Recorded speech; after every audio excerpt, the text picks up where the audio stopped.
Merci fidèles téléspectateurs, toujours au binôme Messana, Olanda Bisso Miko, Tolo Barakaki. Yesu alobi na baye ko liba ke na bisika nyoso bati ya samala. So biso to point na biso na media na biso to ke na bisika nyoso to zo ka ba pasteur to so na bango po bango bati ya samala. To contribuer à l'évangile. Pour Jésus revient bientôt. La bisika to so ka banane mikolo to ya ka ba pasteur. Mais to ciblé ba pasteur ni ba pasteur oyo baza osala ba makambo oyo ezokoma matoi na biso. Biso tozoya kosongana bango pour bino peuple de Dieu vous rectifier boye ba vraiment explication bien toujours na nena message ko bango malembe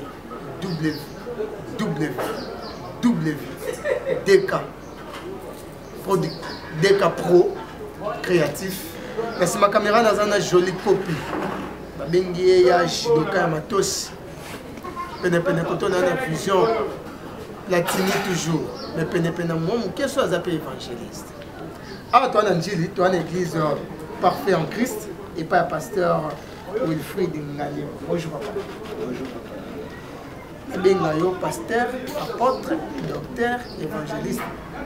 Vous avez un ministère, vous avez côté une présentation 5, vous avez une à je préfère vous donner le pasteur Wilfried. Pasteur Wilfried, il y a visionnaire, il y a l'église parfait en Christ, ou bien il y a pasteur, il y a communauté, mais il y a responsable. Merci. Pasteur Wilfried Zali, toi, l'assemblée parfait en Christ. Parce que ceux qui n'ont dit que nous visionnaire, il a toujours montré Jésus. Mais à Kati, il a vu sur Moussala, à Kati, Moussala. Donc je suis un conducteur de l'assemblée Le Parfait en Christ, là où il y a un seul visionnaire appelé Jésus. Et pourquoi seulement Parfait en Christ? Et il y a qui n'est ni pour la Merci. Je pense que nous tenions sur Ozosa et Danzam. Il faut aller parce que nous sommes Ozoloba. Il faut être à la fruit à ma canisinaïté. ezali furu ya musala oyo nzambe apesi na sala. Or nzambe opesanga musala na sala te pona bengango le parfait, ce qui d'abord abengi ngai. Je suis d'abord appelé dans le ministère et en travaillant dans le ministère, je travaille dans une vision particulière. Oyo nde nakati na vision kombo ya le parfait en Christ et outil nanga mogote ezali na Bible. L'écriture, il y a Colossiens chapitre 1er verset 28. C'est lui que nous annonçons, exhortant tout homme, instruisant à tout homme en toute sagesse, afin de présenter à Dieu tout homme devenu parfait en Christ. Il a place pour le parfait. Église de Bandine à Déni. Pour tout le monde, on va passer à Bénin, papa. On a peine un peu de moment, on va passer à me soutenir, on a un pasteur, on a l'île, le taux de Banca. Tout le monde a bien qu'à l'aider à la mouille n'a qu'à bouer, maman comme n'est qu'à pasteur. Tout le monde a lobby qu'à comme archibichon. Parfait en Christ et bandit, c'est déjà combien de gens depuis le bas. Merci. Le parfait en Christ a béni d'abord na Yemorote. Je profite de saluer en passant. Papa Nanga Moli, mon docteur parfait.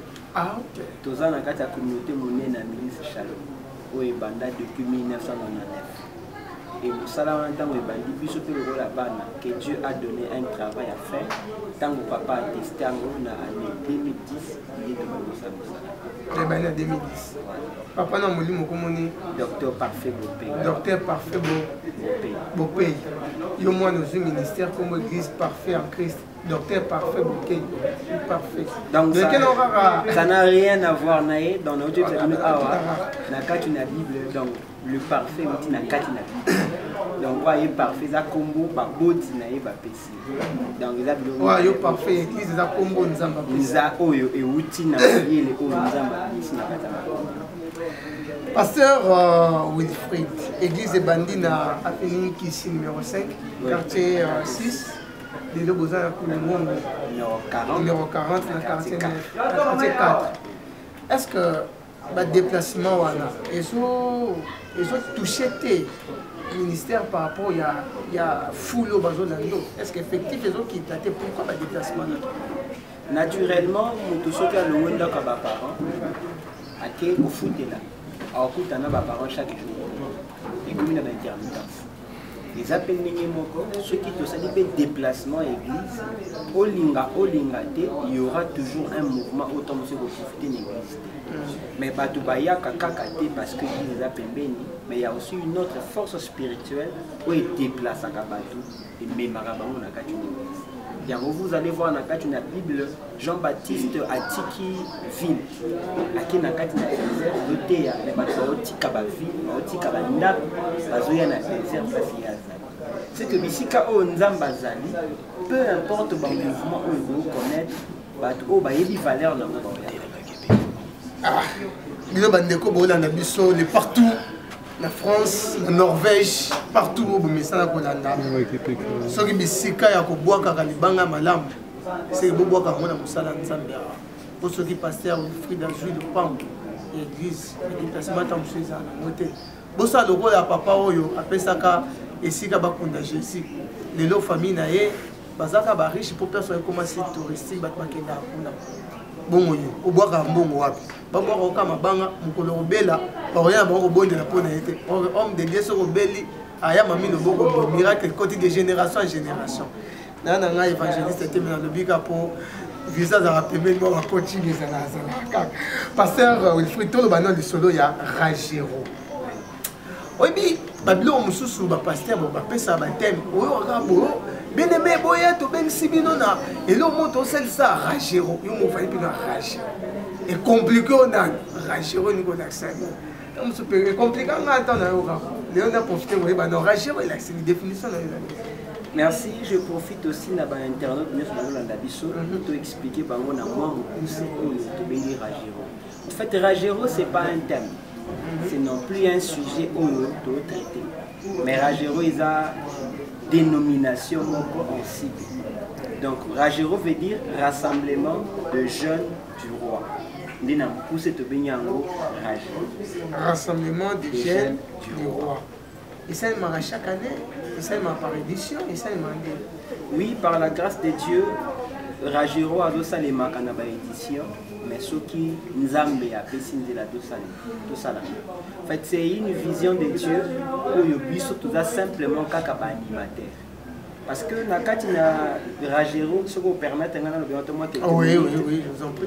En fait, Ragero est un musala oyo tozu yango pe nakati na Bible ebisi biso le solo ya Daniel. Daniel akindaki lokola captif nakati ba. Azalaki yemote, azalaki na bandeko na o bayebanaki Shadrach, Meshach, Abednego ne de. Mais on peut remarquer, vie à Daniel, na compagnon na kati na mboka wana Babylone, ezalaki un peu différent na bilenge mosusu. Tango bakendaki na mboka na lokola ba captif, roi wana ya mboka wana Nebukadnezar aza kobokola bilenge, azolesa bango pour que bakoma na service na ye. Et Bible lobi mukolo oyo Daniel a comprendre a se décider à lui na continuer ko se suyer les sous-souter na biloko roi. C'est que tu comprends que déjà la table du roi, na Katuna Babylone, c'est déjà le plaisir où le monde des autres proposés biso. Oh maintenant le monde limite comment fonctionner selon bango. To comme ba jeune pour na bango. To comme bato ba na ba vision mais pour satisfaire les monde. Et Daniel a dit non, à cause ça la note parce que y a za pour na le roi Nebukadnezar et y a za pour na le roi de Jésus. Yango Bible le na Daniel 1 verset 8, Tina 7, que Daniel résolut dans son cœur de ne plus s'essuyer par les mains du roi. Parce qu'il est dans la jeune pour la Nebukadnezar, mais dans la jeune pour la Jésus-Christ. C'est qu'aujourd'hui aussi, le monde comme Babylone, nous sommes appelés à servir Dieu, nous sommes appelés à travailler pour la gloire de Dieu et non pour le roi des seigneurs. Au milieu de l'ensemble. Oui. C'est-à-dire édition à Souka, par la grâce de Dieu, tout à qui n'a écriture, il y a Nombre chapitre 25. Au Bazobet Ali Solo, il y a Israël, la carte, tu n'as pas si Israël, a zolé là, pour nani, parce que, comment qui kosala makambo nzamba tinda di bango. Bakomi ko bala nana bapaya, et na kanda wana nzambe abani ko boma bana Israël. Ce que na histoire wana oromona que ba ancien ba famille. Pour ba luka solution, na problème où ils ont. Mais il y a une solution.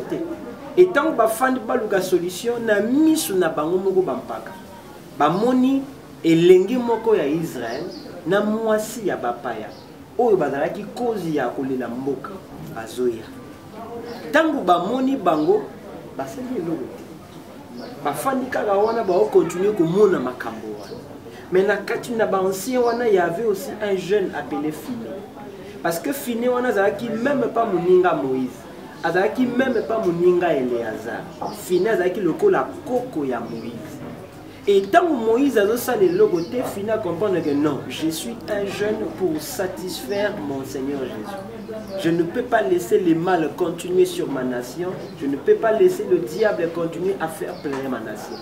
Finé a télémi, a violence naé, a qui a bomi, na mobali, na moisi. En d'autres termes, a bomi source, puisque ma béou yango wana ezalaki objectif na biso pona oyebisa bato ke bazela te papa ka basala bazela te ka bayaya basala bazela te ka ba o babandaka liboso ba o bayebani parce que okope kotalela bato ozela ka sala quelque chose masalite et ya lokola ndeko na nganga na zana billet na nga $100 ya bien mboka mobimba itoni na ba $100 ya fo na bomba o yanga pona kobanga ba $100 ya mabe non na comprendre ona nango parce que c'est vrai.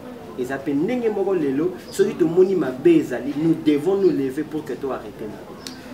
Donc, tout le monde, c'est Ragero, ils appuient sur les camps de Talibagène et Talibagène pour cibler dans mon PCA Bagène. Merci. Pas si Mingezali na compréhension na biso na mon jeune. Un jeune, selon Mokili, dans 18 ans, dans 20 ans, c'est encore jeune. Mais jeunes Auguste Bernard Rajewa, ils ont par rapport à âge, ils ont par rapport à l'état d'esprit. C'est que même si on dit Moutou a 50 ans, on a besoin qu'on m'a bon épelé, c'est la jeune. Mais si on dit Elengue, à âge à 20 ans, il y a de la rabat pierre foufou, c'est ça nous n'a qu'à la commande en pack. C'est que dans la jeune, ils ont âge physique, âge biologique non plus, mais c'est un état d'esprit. Parce que vous remarquez, je ne passe ni balai, mais mon cousin Paka, mon cousin est Esaouna Jacob. Je ne passe pas. Mais mon colomoko, Esawa Yokinza, la singile qui n'est pas là. Abipia biloko non alia yoka maloba leki na biteke langa nani kibokulu tunali yoka maloba ya abina sana ngoni dena na kufa. Voilà il le béli ampaka. Pamoni Esaou jeune nanzoto mais na confession nae c'est déjà un vieux. Merci beaucoup wana ebi ke Dalfi Kabambi na maman Nancy na maman Nadège pardon balinga kata bazoka ba pasteur ba kitoko au moins pasteur Wilfried Nengado ala ba kitoko penado sentir que papa a Bible sans pourtant le côté bo pesa na Bible wana dia créer la version les arani azor lo ba maman explication. Ma fait au côté un sujet sous tout un élément il y a Ratrodi c'est parti sur notre langage qu'on a Vision Plata et puis en plus jolie copie 12e dan. On bénit les gens qu'on ne devait pas bénir. On est en train d'amener à la célébrité des gens qui ne devaient pas être célèbres. Et ainsi, en cette situation-là, nous tous nous continuons à souffrir. Nous tous nous continuons à pleurer. Mais le Dieu de la Bible a tout prévu pour que le pleurs ne continue pas. C'est pourquoi, si nous voulons que le pleurs ne continue pas, nous devons maintenant demander à Dieu que les Issachar puissent naître.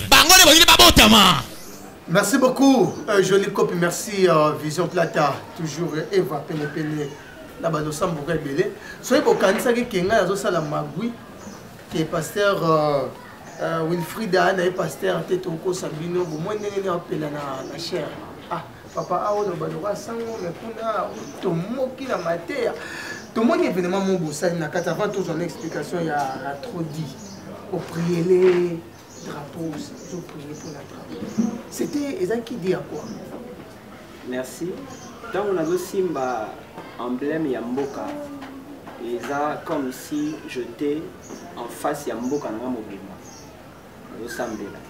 Mais le rôle a encore aussi on a le beau côté. On a symbolisé dans la nzela ya. On a simbi drapelé, on a simbi lembo Yamboka. pour souci nangai ils ont compris dans le monde des esprits. Donc quand je touche le drapeau à Congo, c'est que souci nangai oh non ça là, ils ont s'adresser directement dans Mboka. Tes explications il y a Ragiro, tes explications à Ratrodi. Il a signé Ratrodi. Ratrodi n'a même ordre d'idée à Ragiro, ils ont dénomination et activité mon corps ils ont intitulé Rassemblement autour du trône divin. Donc, on remarque que dans le lobby rassemblement, tu as besoin de la couleur à moto. Oh nani. Donc, tu as ici battu pour une cause commune. Donc là, à ta vie, oh, ngai naza un tel, ngai na semble pas pasteur un tel, ngai na qui na église un tel. Mais du moins par la grâce de Dieu, nous tous nous sommes congolais.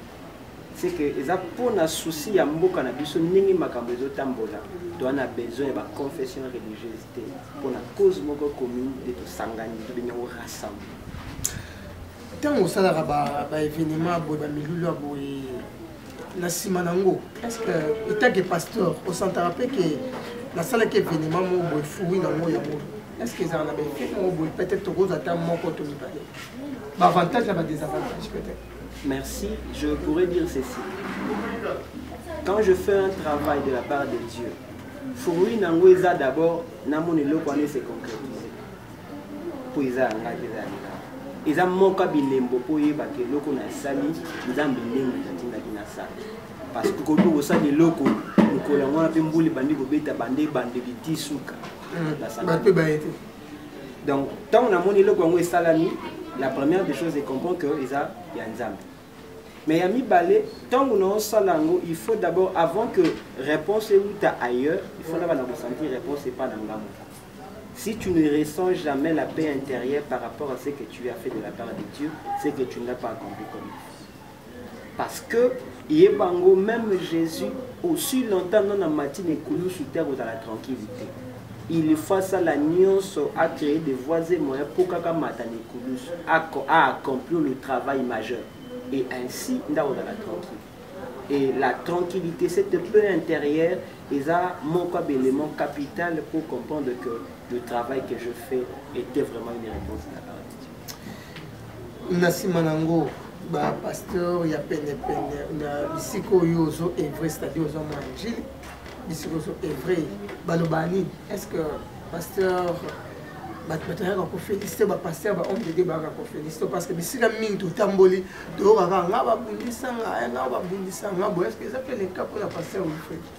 la vie elle-même, elle est déjà un combat. Et l'homme lui-même, il est aussi lui-même la représentation de ces combats. Tu dois commencer à te combattre toi-même, à combattre la peur qui est en toi, à combattre les doutes qui sont en toi, ce que vaincre à l'eau, à ta ouïe, tu bandé au bangamate. Via Mouteza Bakura. Mais pour na Moussala Nzambe, oui, yeba yango. Même Mkolo O Nzambe a commis Saoul au roi Liboso. Bible Lobina Mukanda 1 Samuel. Abi Batouya Malamu ba accompagner Saoul na royauté naïe. Mais toutefois, il ne manquait pas des hommes pervers qui ont dit quoi? Est-ce que Saoul régnera-t-il sur nous? Pebaboya. Moutounion so Adosala Moussala Nzambe album. Ce qui est bandéliti sous Kabao Betele Maboko comme banque. Mais Babylone, Moussous Barosala, autant Moussous n'a pas tama, Moussous peut oublier mais c'est vrai que nous ne sommes pas ici pour nous étaler les combats autour de parce que même si on a besoin de RDC dans la combat, quand on a des combats, on a échangé dans le monde. Donc je préfère dans le batteur, bandé, on a soutenir la macasse. Si au côté du bango, tu habites pour biloko à pasteur comme PBD, mais dans la trodi, il y a toujours le belaki que les salaires naissent. Oui, dans le belaki, le salaire naissent. Il y a des fonctionnaires, il y a des nani, il y a des salaires. Bible Lobby nous utilisons un langage spirituel de choses de l'esprit. C'est que même Mouto Nzamba Bengi, avant d'utiliser un langage spirituel, le langage que vous allez utiliser dans l'alphabet français. Et l'alphabet français, on a utilisé l'alphabet niveau. Dans le béli salaire, il y a un mot français, mais par rapport à français, dans le béli salaire, il y a un mot français. En fait, c'est un fardeau, tu comprenez que ndenge makambo ezotambola towana bosenga ya makambo mosusu ebota bato oyo bakozala basolution bato oyo bakosunga bato oyo na nzela na bango la lumière ekoparaître. Mais tant que le salaire naisse, au fait, aux yeux on a likanisi ya maman moko. Aboti mwana na ye na kombo oyo biso nyonso toyebi. Tant aboti mwana na ye alobi mwana oyo kombo na ye ko dala Isaka. Mais alobi que Dieu ajoute encore. Vous comprenez? Mais ce qu'on a ba chronique Bible lobi Isaka wana tribu na ye progéniture na ye. Bazalaki na intelligence que Israël devait faire dans les temps. C'est que le problème aujourd'hui comme la biso mingi de surprendre biso parce que batu o bakoye bisa biso c'est que nous devons faire des bazali. Yango Isaka wana tango botami azalaki na intelligence ya temps azalaki na sagesse il savait qu'est-ce qu'on devait faire. Yango biso peut te comprendre que na Congo to lela mingi na Congo to za ko s'inquiéter mingi. Même na kati na musala na nzambe na kati une église on s'inquiète tellement beaucoup parce que tu éviter que il y en a pas de choses on nzamba tindaka bango ba lokola et lokola Isaka azaki lokola salaire pour na maman na ye c'est que ba Isaka ba un salaire pour na Congo pour que Congo même na politique même na évangile même sur le plan ya kelasi batu o ba bosa nzamba ko susciter bango bayebisa biso qu'est-ce que nous devons faire même quand makambo ezotambola yango wana ko banga te bisika ozali soki mo bazolela te masanga ezate mambo esimba te ko banga te il suffit Maria zala wana soka ebisi bino ko banga te faites ce qu'il vous dira soyez en paix parce que masanga ezomaka. Pasteur Wilfried, je crois que tu as cité, tu as commencé à na souka, mais dans son moment de soukuna, tu as un quelques éléments pour te sacher tout le cas.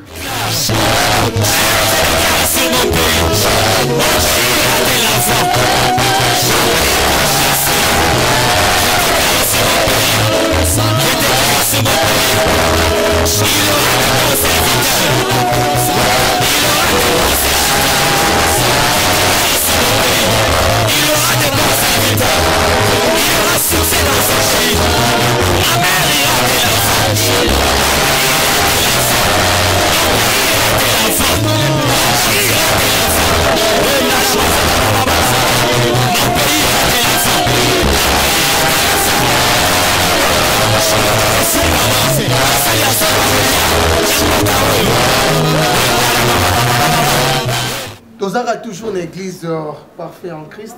Na pasteur Wilfried Ngalema, pasteur Wilfried Ngalema. Joli katana caméra. Eva katana caméra. Na tourner moi cette question moi c'est que pasteur Wilfried a marié. Pasteur Wilfried. C'est l'église qui a fait voilà. Tozala, maso to besi na bike boki te bozo sa caméra. Camille te biso tozala kuna ne kamwa na Tony. Merci pasteur Philippe, ne on ya biso pasteur Wilfried, ne on ya biso. Ils a pasteur belé ba boya na banko ya mbabaki. Ah. Na ba église na bango, to sepe ne on ya biso avant na sala shit. Na bolingo loba liloba moko pour la peuple de Dieu. Mingi biso miko to na ka prière, soit déclaration mon boye. Au biso peut to ko simba pour Jésus revient bientôt. To diminata to amasomo. Moi, je suis no boy. Quand moi, on est moïba, na bakama pembe na Jésus, même c'est le lot na toza na paradis pour nous soit onction. Toi, na posa biso na peuple de Dieu, na biso to bénéficie na numéro de contact, to ko kozwa wapi, to bengo wapi. Na lingi d'abord na pesa numéro nanga contact pour na batunia de partout dans le monde pour ce que la ko atteindre biso. Qui d'abord de chaque d'amboka plus 243 89 74 51 486 plus 243 89 74 51 486. Le numéro wana aux secrétaire T, aux collaborateur T, aux pasteur Wilfried Yemoko directement. Voilà, il y a des bosses wana yami bade bandeko. Mokili makambo ezo changer tellement mingi. To komi évoluer na connaissance mais bobo sanate que babai que na tango asuka la connaissance augmentera mais du sumupe komata. Attends le dit que Jésus revient bientôt au mona bisika o bambia c'est ça les maka de quoi ne so bozali week-end de nyonso ba okende kusumuka komela masanga kolangwa et dimanche pour ba obakena l'église ba roya pe église. C'est que moi je ne m'aimerais pas seulement à gotikala na ba discours autre le baga moi mingi. Mais c'est que moi je m'aimerais vous dire que chaque personne a yoka la voix de son cœur et la voix de sa conscience. Pomituna, est-ce qu'il est vraiment enfant de Dieu ou il ne l'a jamais été? Parce que le jour où le Seigneur Jésus reviendra, Bandekonangai, vous en avez besoin de vous caresser, vous en avez besoin de vous sepelisaye, mais yomoko ogoyeba si tu es de Dieu ou tu ne l'es pas. C'est pourquoi moi je vous demande, vous qui êtes en Dieu, persévérez toujours dans la foi, croyez en Jésus, malgré la persécution, c'est lié à la prophétie, mais mais pour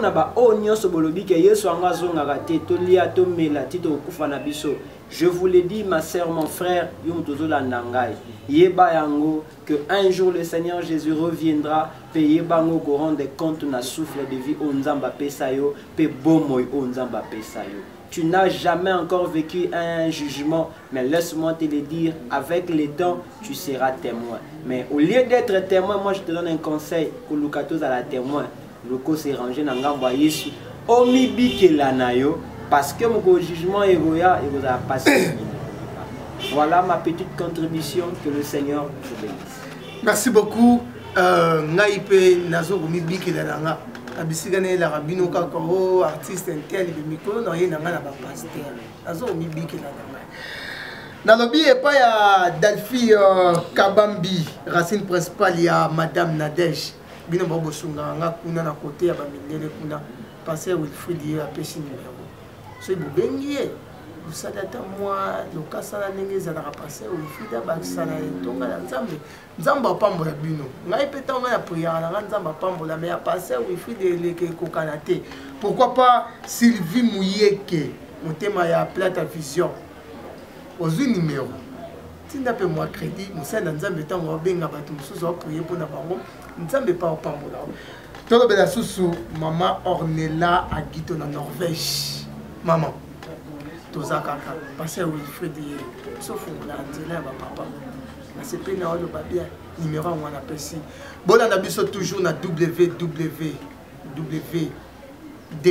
pro créatif tozawana la présentation c'est kinga votre humble serviteur Motopamba H vous la sima caméra tozaki na jolie copie 6e dan maître ya judoka mais judoka wapi ya matos pene Eva Plata Vision naza sécurisé qui toko koto mettre ma kofi koto évangéliste bonga imoko usali na nzambe ya pamba kabo ya Jésus moi mumbo to continuer ka merci pasteur il a dit que les autres rien qui poto solo et bela au solo les amis mais to ya ce qui événement mon biso to sawana to yé to zui to lobeli mais la minute on a souci na biso to peso espace au terre pour biso to toi au terre te ya pena biso na kina na sima caméra na la nasko mater pour autant on y a pena offrande na ya pour benga ngoni pasteur na de la prière Offrande de mon Dieu. Ah, la française ça dit offrande du prophète. Merci beaucoup de coup à la prochaine, on est ensemble, pas de souci. Au revoir.